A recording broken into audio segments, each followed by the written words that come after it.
سڵاوتان لێبێت و ئەم کاتتان باش بینەرانی خۆشەویستی تلڤیزیۆنی کۆمەڵە بە یارمەتی هاوڕێنی هاوکارم هاتوونێتەوە خزمەتتان بۆ پێشکەشکردنی گەشتیاڵەکانی سەرلەبانی ڕۆژی دووشەمە. سەرەتا سەردێڕی گرنگترین هەواڵەکان. ڕێگری لە بەڕێوەچوونی مەراسمی نەورۆز لە شارۆچکەی حەسەناوای سنا، بڕینەوەی دارستانەکان لە ناوچەی دینارکوی ئیلام، کۆچکردنی عەلی ئەڵڵاوەیسی زیندانی سیاسی پێشوو بۆ دەرەوەی وڵات، تێکەڵچوونی نێوان کەشاوەرزان و سەرکوتگەرانی کۆماری ئیسلامی لە ئیسفەهان، دەست بەسەرکردنی حەوت شارۆمەند لە چەند شاری بەلوچستان، چوونە سەرەوەی ئاماری کەمەندامان لە ئێران و کۆبوونەوەی دژبەرانی ئیلان ماسک لە ئەمریکا.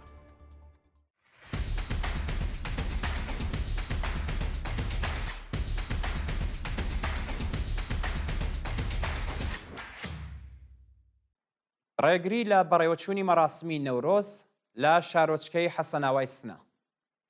بەپێی هەواڵی گەشتوو هێزە ئینتزامیەکانی شاری سنا ڕێگەیان لە بەڕێوەچوونی مەراسمی نەورۆز لە شارۆچکەی حەسەناوە گرتووە.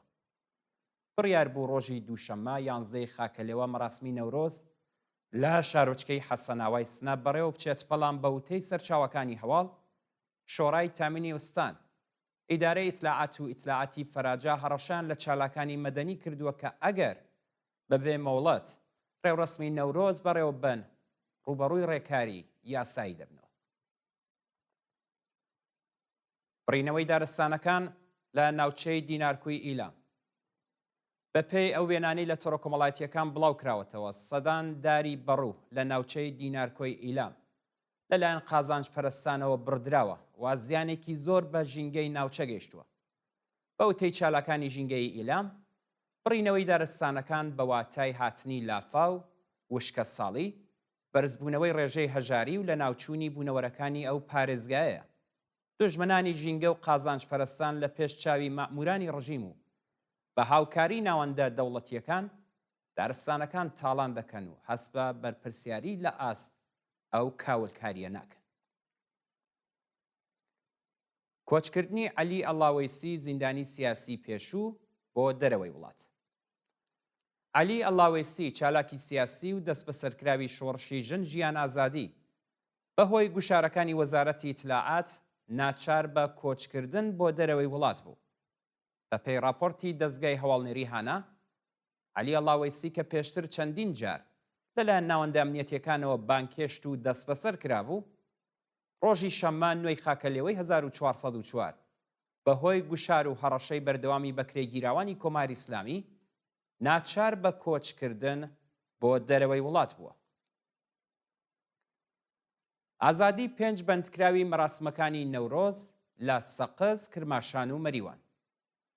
ڕۆژی شەممە 9 خاکەلێوە 5 هاوڵاتی دەست بەسەرکراو بە ناوەکانی موجتەبا وەیسی، سەیفوڵڵا خان غەفاری، تەحسین دادڕەس، کاوا دەستان و چالاک پیرۆزی بە دانانی بارمتە لە گرتوخانەی ئیتلاعاتی ڕژیم ئازاد کران. بەپێی زانیاریەکان موجتەبا وەیسی ڕۆژی 15 ڕەشەمەی 1403 بە بیانی بانگەشە بە ڕێوڕسمی نەورۆز لە پارکی شیرینی کرماشان و لە پێش چاوی کچەکەی دەست بەسەر کرابوو.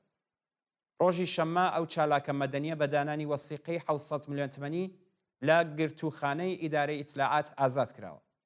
لە شاری سەقز، شارۆمەندێک بە ناوی سەیفوڵڵا خان غەفاری تەمەن 76 ساڵ کە 7 ڕۆژ لەمەوبەر بە بیانی بەشداری لە مراسمەکانی نەورۆزی ئاوایی باشبڵاغی کولتەپە دەست بەسەر کرابوو، بە دانانی وەسیقەی 100 میلیۆن تمەنی ئازاد کراوە.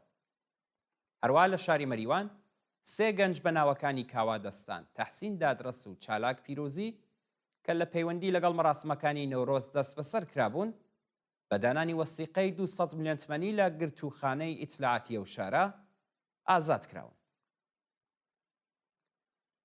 تێکەڵچوونی نێوان کەشاوەرزان و سەرکوتگەرانی کۆماری ئیسلامی لە ئیسفەهان.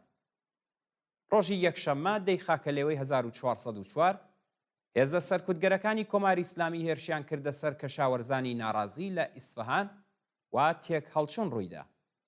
بەپێی راپۆرتەکان کەشاوەرزانی ئیسفەهانی کە ڕۆژی ڕابردوو هێڵی گواستنەوەی ئاوی زایەندەرود بۆ پارێزگای یەزدیان شکاند بوو، ڕۆژی یەکشەممەش بۆ جارێکی دیکە کۆبوونەوەی ناڕەزایەتیان بەڕێوە بردووە. بەڵام هێزەکانی فەراجا هێرشیان کردوتە سەریان و چەند جوتیار بەهۆی پێکدادان لەگەڵ سەرکوتگەرانی کۆماری ئیسلامی بریندار بوون. بڵاوکردنی مادەی هۆشبەر لە نێو بەندکراوانی زیندانی تارانی گەورە. بە پێڕاپۆرتی کانونی مافی مرۆڤی ئێران، ناوەندە ئەمنیەتیەکانی ڕژیم بە شێوەی سیستماتیک مادەی هۆشبەر لە نێو بەندکراوانی زیندانی تارانی گەورە بڵاو دەکەنەوە. بە پێی راپۆرتە، هێزەکانی ڕژیم لە ڕێگەی فروشگای زیندان و ئەو کارتۆن خەوانەی دەست بەسەریان دەکەن مادەی هۆشبەر بۆ نێو بەندەکانی زیندانی تارانی گەورە دەگوازنەوە. زیندانی تارانی گەورە لە ساڵی 94 هەتاوی ساز کراوە و زەرفەتی 30,000 بەندکراوی هەیە. مامورانی ئەو زیندانە بەندکراون ئەشکەنجە و ئازار دەدرێن و بێڕێزیان پێدەکەن. کاتێک بەندکراوان لە ئاسنەبوونی ئیمکاناتی ڕفاهی و بێهداشتی ناڕزایەتی دەردەبڕن، لە مافە سەرەتاییەکانیان بێبەش دەکرێن و بۆ بەندی تاکە کەسی دەگوازرێنەوە. دەست بە سەرکردنی 7 شارۆمەند لە شاری بەلوچستان. لە چەند ڕۆژی ڕابردوودا بەلانی کەم 7 شارۆمەندی بەلوچ بەبێ بەڵگەی قەزایی لەلایەن هێزەکانی حکوومەتەوە لە شارەکانی زاهدان، مێهرستان و چابەهار دەست بەسەر کراون. بە پێڕاپۆرتی حاڵوەش، ڕۆژی یەکشەممە هێزە ئینتیزامیەکانی شاری زاهدان هێرشیان کردوتە سەر بازاڕیانی ئەو شارە و 4 هاوڵاتی لەوانە 2 منداڵیان بەبێ بەڵگەی قەزایی دەست بەسەر کردووە. تا کاتی داڕشتنی ئەم هەواڵە ناسناوی دەست بەسەرکراوان بۆ ڕایگشتی ئاشکرا نەکراوە. هەروەها ڕۆژانی چوارشەممە و پێنجشەممەی هەفتەی ڕابردوو 3 شارۆمەندی بەلوچ بە ناوەکانی مەیسەم جەمیل و محەممەد کەریمزیایی لە شارەکانی مێهرستان و چابەهار لەلایەن ئیتلاعاتی سوپای پاسدارانەوە بە تونند و تیژیەوە ڕفێنراون و زانیاریەک لەسەر چارە نووسیان لەبەردەستانیە. چوونەسەرەوەی ئاماری کەمەندامان لە ئێران. سەید جەواد حسەینی جێگری وەزیری ڕفاهی ڕژیم ڕۆژی یەکشەممە دەی خاکەلێوە ڕایگەیاند 11% جەمعیەتی ئێران کەمەندامن. بە وتەیە و بەرپرسە دەوڵەتیە 12% جەمعیەتی ئێران بە ساڵاچوون و پێشبینی دەکرێت کە تا ساڵی 1430 ئێران پلەی یەکەم و لە ڕیزبەندی وڵاتانی بە ساڵاچوو بەدەست بێنێت. هەروەها 11% جەمعیەتی ئێران کەمەندامنن و سەرجەم 3100 ناوەندی یارمەتیدان لە سەرجەم پارێزگاکانی ئێران بوونیان هەیە و 14 ئوستان لە دەستڕاگەیشتن بە ناوەندەکانی پاڵپشتی لە تووشبوانی نەخۆشی ئۆتیزم بێبەشن. بانکردنی دکتۆر مستەفا مێهرائین بۆ دادسەرای فەرهەنگ و میدیای ڕژیم. مستەفا مێهرائین مامۆستای کۆمەڵناسی و توێژەری فەرهەنگی زانکۆی تاران پاش بڵاوکردنی نامەیەک ڕوو لە خامنەیی لەلایەن دادسەرای فەرهەنگ و میدیای ڕژیمەوە بانکێشت کرا. لەو نامەیەدا مستەفا مێهرائین بە زمانێکی ڕاشکاوانە و لە زاری توێژەرێکی کۆمەڵایەتی هەڵسەنگاندن بۆ سەردەمی دەسەڵاتی خامنەیی دەکات و ئەو خەمڵاندنە کاردانەوەی توندی ناوەندە قەزایی و ئەمنیەتیەکانی لێکەوتوێتەوە. ناوبراو لە نامەکەیدا ڕوو لە خامنەی دەڵێت هەڵەکانی خۆی لە سەردەمی حکومڕانیدا قبول بکات و بە فەرمی داوای لێبوردن لە خەڵکی ئێران بکات.